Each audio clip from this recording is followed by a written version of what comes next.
WDTN, the station that's working for you. This is 2 News Now.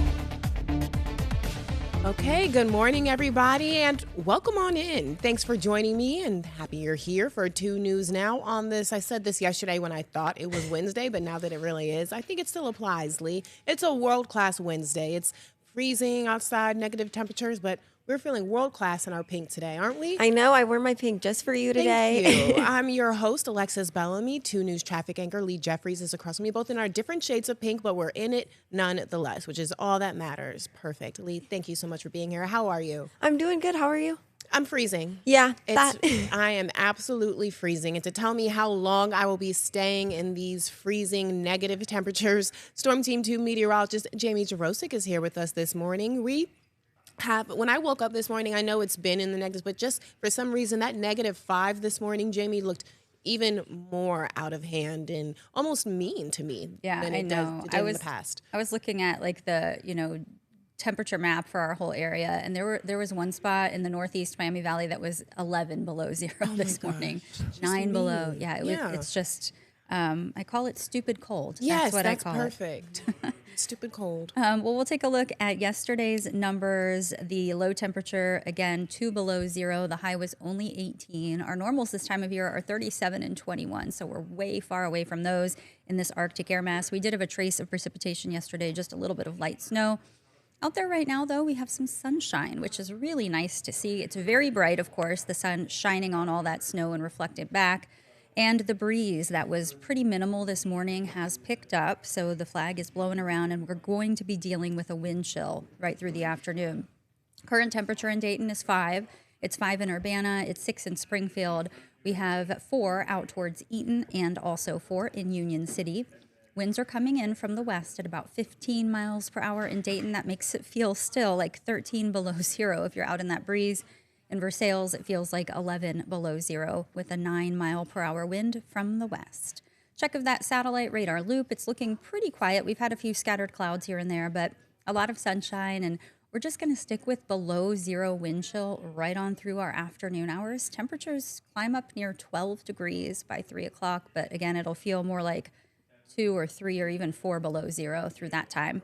We'll take a look at your forecast in detail for the rest of the week in just a bit. And that's exactly what we need to stay weather aware. So thank you for that, Jamie. We'll check back in with you in just a few minutes. But for now, we're going to kick things off with our top stories of the day. And we're kicking things off with a little bit of continuing coverage for you this morning. Listen to this. So the Clark County man who was convicted of killing an Uber driver will not receive a new trial. Court documents show a judge overruled the motion by William Brock's lawyer for a new trial or acquittal that was filed after a jury found him guilty in the 2024 shooting that happened just earlier this month. Now, Brock's team argued the jury was not given proper instruction concerning Brock's self-defense claims and Hall's presence at Brock's home. This is some of the video that you can see here playing on your screen, the moments before this fatal shooting happened. Now, that sentencing is still set to happen for Friday morning.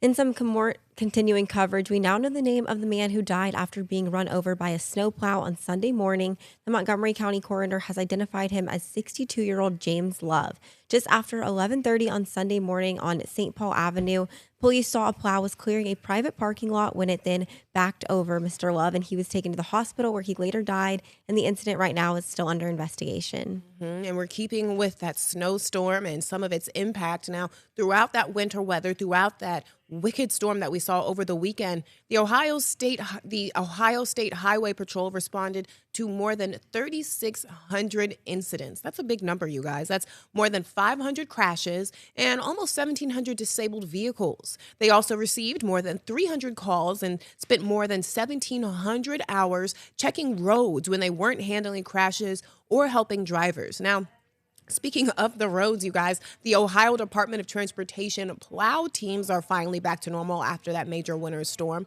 And listen to this. Their crews logged more than 180,000 hours in a 24-hour period this weekend. Incredible numbers, Lee. Yeah, the roads were just really bad. And then with that winter storm, a lot of schools in the Miami Valley are also closed. So that leaves the question, what do you do to keep your kids entertained? Many factors play into a school's decision to close or delay the school, like low temperatures, snow drifts, ice, fog, and even how much time they've already had off school. So when a school takes too many days off, they either turn into a snow day or a remote learning day, or they add another day of school. Administrators say the safety of their students and staff is always the most important thing, and school closings and delays can always be seen on our website, WDTN.com. Well, those schools and those other businesses, they're keeping students and staff home. But listen, some local businesses are making similar decisions when it comes to what to do after this winter storm. For many restaurants, Sunday during the NFL playoffs is one of the busiest days of the week.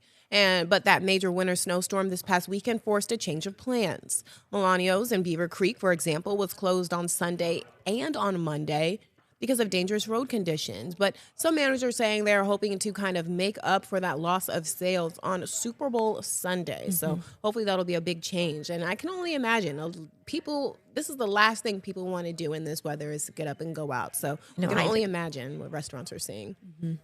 Okay, so that brings us to a look at our React to That question for today. I want to know, who inspires you? Which industry figure inspires you? I asked the question this morning. Lee, me, Kelly, Caleb, and all, we are in the journalism business. We are news anchors, we're reporters. So my selection, I picked Tamron Hall. She's a journalist. She started in Texas. She anchored for MSNBC. She's huge. I love her book, As the Wicked Watch. She is really my inspiration. So, Lee, I asked Kelly and Caleb this morning, who would you select? Okay, mine's on the sports side, but I still think it's under journalism. Sure. But Taylor Rooks, I've looked up to her for forever. I just love her interviewing style. So That's perfect. Yes, I'm so happy you said that. Now, see, and of course she's still under our industry, but that for some reason, you are a big sports girly, of course. Yes. Okay, so that's why. That is very appropriate. So you guys, let me know what you think. Scan the QR code. Let me know who inspires you. What person in a special industry or, select field really gives you the energy to get up and go each morning. We want to hear from you guys.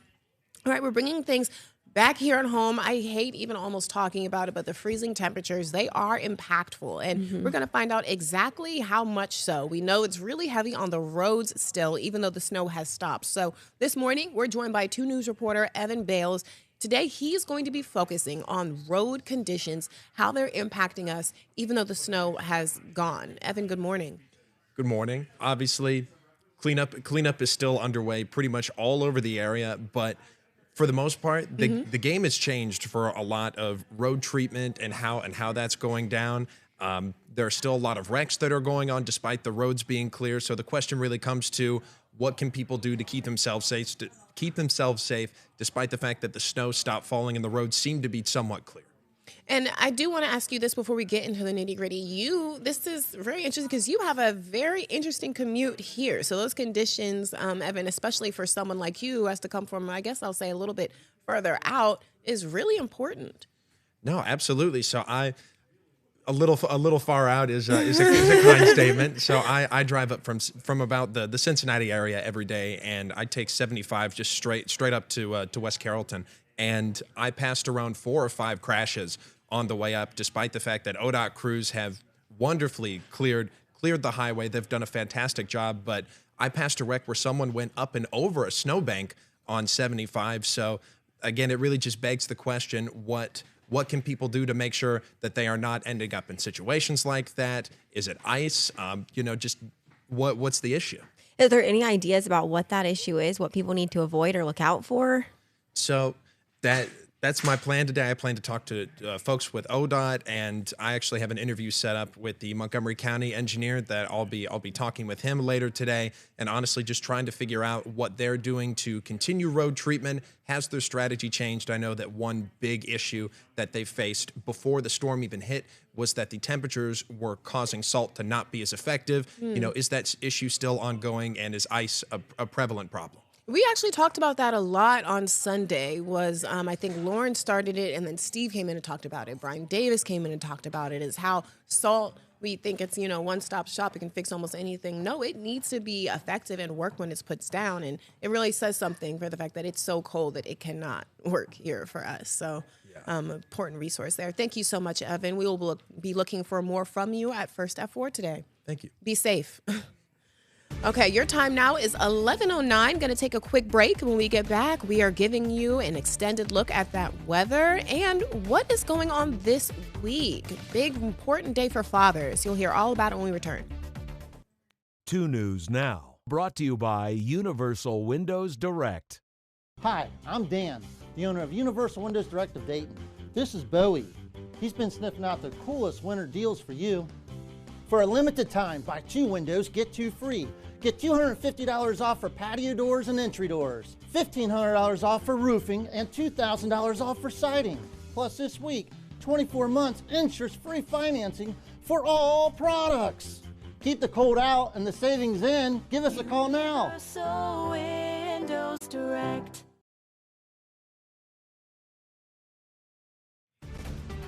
Welcome back, everybody. For the next a little bit over a week, we are returning with a look at the countdown to the 2026 Winter Olympics. It's getting close, you guys. Oh, take a look at this view. Oh my gosh, they're almost pretty. looking like us, right? Okay, well, we're showing you our Olympic cams, showing you somewhere in the host city of Milan, I believe. We've got 9 days until the torch is lit and the games kick off. We are getting closer and closer every day. Single digits. Of course, it was just yesterday. We were in the double digits, so far away. The games kick off on February 6th to February 22nd. The Olympic torch, and speaking of when the torch is lit and when the games start, the Olympic torch officially arrived on Monday night in Cortina, Italy. Now, there are 16 sports in all for the Olympic Games, including some never seen before. And there's 116 gold medals that are just waiting to be awarded when the competition finally does start. And when that time rolls around, guys, you can't forget this. You can watch it right here on WDTN and WDTN Plus. But for now, we're actually going to get a look at the conditions that are really similar to what we just saw here at home, all across the country, actually, with this, Lee. Taking a look at this video, this is a Texas car sliding in the icy weather. I mean, this is awful. This was sent in by Tucker Wise out in Westlake, and now a public safety alert went out earlier Monday evening saying you should avoid unnecessary travel tonight. Look at this. This was can you imagine if you were inside of the car? I wouldn't know what to do. I mean, that is horrible. I saw this and I just said I'd be doing the most unproductive, I'd just be screaming. I would just be yelling, and my dad, remember, was like, "Please stop. We're trying to think." And like, no. That's why I drive really slow to avoid that. And this is just ice, Jamie, that we think that they're on. Do you see that? Isn't that crazy? It's amazing that they stayed on the road and didn't hit anything. Yeah, that's the big thing, and that Turned they just into for that. the skid. And then they just stop randomly. But as long as they stop. Jamie, how long is it possible for us to be dealing with the icy conditions here at home? Because we need that snow to melt and get out of here. Yeah, every day when the sun is out, we do see a little bit of melting on the road surfaces. So at least we're seeing that. But then at night we see refreeze. So it's just not going to get warm enough to get rid of all of it. It's a cycle. It's like this vicious cycle, right? Yeah, and it's going to continue, unfortunately. Right now, we do have temperatures that have come up above 0. So we started at 3 below. Now it's 5 degrees. We have sunshine and dry conditions out there. It's breezy, but it's not going to be as gusty as it was yesterday. And then again, as we head into tonight, temperatures are going to drop back below 0. So lows tomorrow morning get down to 5 below in Dayton, Springboro, Xenia, 6 below out towards Springfield, right around 4 below 0 in Troy, Greenville, and Eaton. And because of that, and combination with the wind, we will once again have a cold weather advisory in effect beginning at 7 o'clock this evening, going until 11 a.m. tomorrow. So covering that morning commute, as wind chill will be as cold as 15 below 0 again, kind of what it felt like out there this morning. Right now we have winds coming in from the west at 15 miles per hour, so the breeze has definitely picked up compared to how we started the day. And our current wind chill is 13 below in Dayton. It feels like 14 below in Lima, feeling like 12 below in Muncie, and 11 below 0 back towards Indianapolis. Pretty cold start. And this is a model of our wind chill where we're in the teens below 0 this morning. Around 4 o'clock, we do come up to about 3 below 0, so a little improvement. But then tonight we go right back down. So by tomorrow morning, feeling like 12 below once again. Temperature trend is below normal for the next 10 days, but after a bitter cold Friday, Saturday timeframe, we do start to head upwards, and we have highs in the 20s Monday and Tuesday, 30s as we go through the middle part of next week, flirting with freezing a couple of those days, which will be very nice, and we'll likely see more melting as that occurs with some sunshine. Satellite radar loop, we have high pressure in control of our weather today, so very quiet conditions expected. We'll have sun mixing with clouds at times. And then dry weather continues tonight with a little bit of clearing. That will set us up for the frigid start tomorrow. And we'll see a mix of sun and clouds going through Thursday afternoon as well. Here's your forecast for today: up to 12 degrees, partly sunny, breezy and very cold with sub-zero wind chill. Tonight we drop to 5 below. Wind chill will go as cold as 15 below. And we'll see some clearing tonight. Tomorrow a mix of sun and clouds, a high of 14 degrees, so still very cold. In your Storm Team 2 7-day forecast, just a slight chance of a flurry Friday. We're going to have another blast of Arctic air moving in. It knocks temperatures down a bit for Friday and Saturday. Saturday morning looks like we could be near 10 below zero air temperature.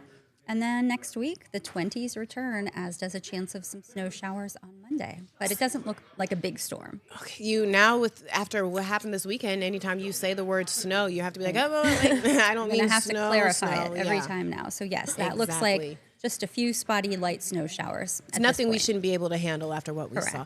Jim, is there anything we can't handle now after what we saw over the weekend, you guys? Well, we didn't see the Texas ice storm, so No. I don't know. Thankfully. we didn't. Okay, so there's plenty we can handle, but we don't want to. Yes. So thank you, Jamie. Okay. All right, so it is Miami Valley Winter Restaurant Week, you guys, and it is certainly feeling like the winter out there. So that's from Sunday, January 18th until Sunday, January 25th. Select restaurants are offering meal deals, you guys, and we just talked about this a little bit. That's important now as people are staying in as a result of this winter weather. And of course, the goal here is to help attract customers to come out and support these places. Firebirds is one of those restaurants offering a 3-course meal menu for a special price. Now, we have more information about what Restaurant Week and where you can go and some of the places participating. 2 News digital reporter Carlos Mathis spoke with some people in the Miami Valley Restaurant Association about the importance of Restaurant Week, and you can find that story online at WDTN.com. But guys, for now, we're turning our eyes here at home. We have a big week coming up. In fact, happening tomorrow, we're highlighting fathers, you guys. We're just talking all about the dads. You don't have to wait until June or the summertime to do it when the day rolls around. We're talking about and highlighting the incredible work they do. So the Montgomery County Fatherhood Initiative is hosting the 2026 Fatherhood Summit, and it's kicking off tomorrow. So we have some important information you guys may need to know before the event happens. Dr. Michael Newsom is the director for the Montgomery County Fatherhood Initiative. He's joining us now live. Dr. Newsom, tell us about what is happening tomorrow. Good morning to you. Good morning to you both. Yeah, we're having our Fatherhood Summit tomorrow.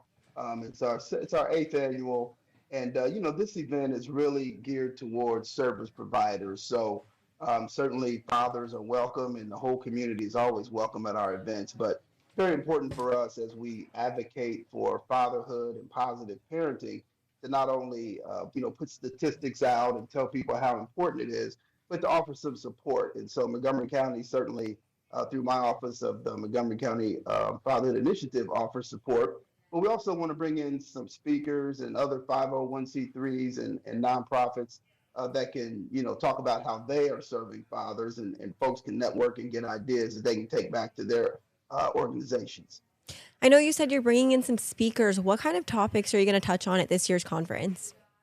Right. So we are going to talk about mental health, which I think is always a great piece. Always. We're also, going to talk about Dr. Alonzo Patterson will be doing a presentation about fathers' roles in helping with infant vitality, which is something that has been a struggle for pretty much all of the metro areas in Ohio, and we're no exception to that. We have our folks from the state to talk about children's services, and some great local speakers, our public defenders, as well as our Montgomery County Office of Reentry. So we try to be as holistic as we can and try to touch as many bases as possible. And most importantly, as I tell people, the information is incredibly important, but the contacts that you can make so that, when you need to reach back, I think are equally as important to what we're trying to get done. And one question for you, Dr. Newsom, before we let you go.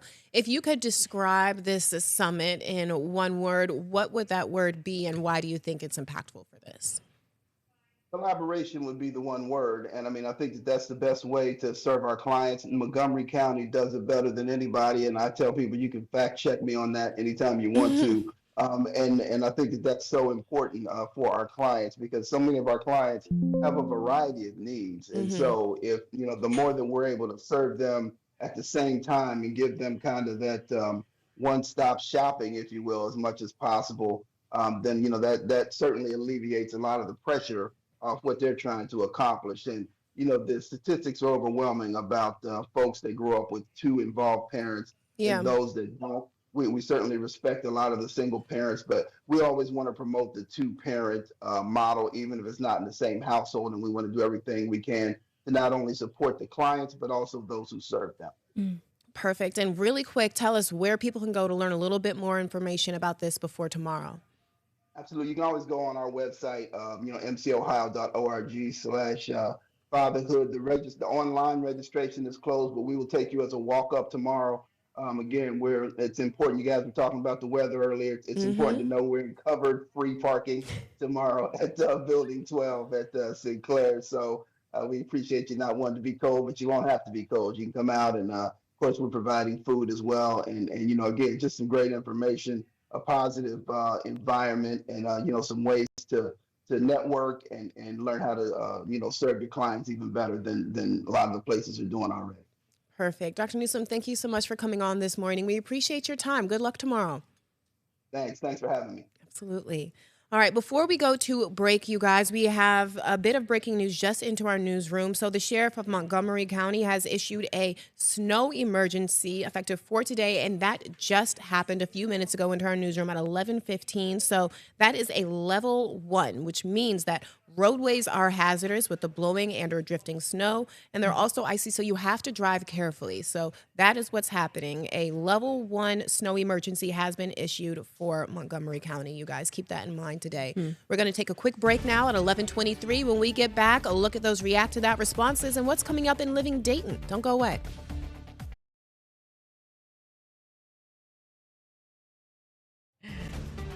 Welcome back, everybody. Thanks for rejoining us. We want to hear from you guys. I asked, who is an industry figure who inspires you guys? And we actually did get a few responses, so let's listen to this. So we have our first response from Doug, who says the Outdoor Boys. Okay, I don't know who that is, but it inspires you. That's great. Okay, next we have MV Truman. He says Tiger King. And unfortunately, rightly, that's exactly what I said. Okay, maybe I don't know everything about Tiger King from the Netflix doc that everyone saw, but he's still an answer. Okay. And finally, Robert says Donald Trump. Okay. Thank you guys for your React to That responses for this morning, learning a lot about who shapes and inspires you. We're going to get into what is coming up in Living at Dayton today, and I'm so excited. I don't know if you could hear literally my voice change. You guys are talking about one of my favorite sauces. Yes, Busy Bee Condiments. Real Meals is stopping by. They're going to show us how to make that authentic homemade tzatziki dip. Okay. So delicious, so refreshing. Very excited for that. So Perfect. looking forward to it. And we have a big event that is talking about our fur babies that we can look forward Yes, to. you guys Getting have got to excited tune about in that. today because we have the best guests ever. We're going to have puppies on. They're coming on to talk about their 4 Paws for Ability event and their upcoming dog scrimmage that's happening soon. Oh so my excited gosh. for that. Is that outside? Ooh. No. The scrimmage, I don't know yet. We'll Okay, see. yes, we do actually have to see. Okay, so I want to talk about one thing before we go, you guys, real quick. It's not February yet, but look who is coming to Dayton. Emily, are you guys Love is Blind people?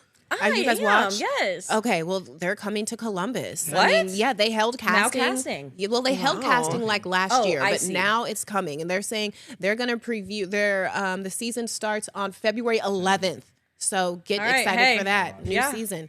Okay, thanks guys for joining us. We will see you guys back here on Thursday for 2 News Now. Have a good one.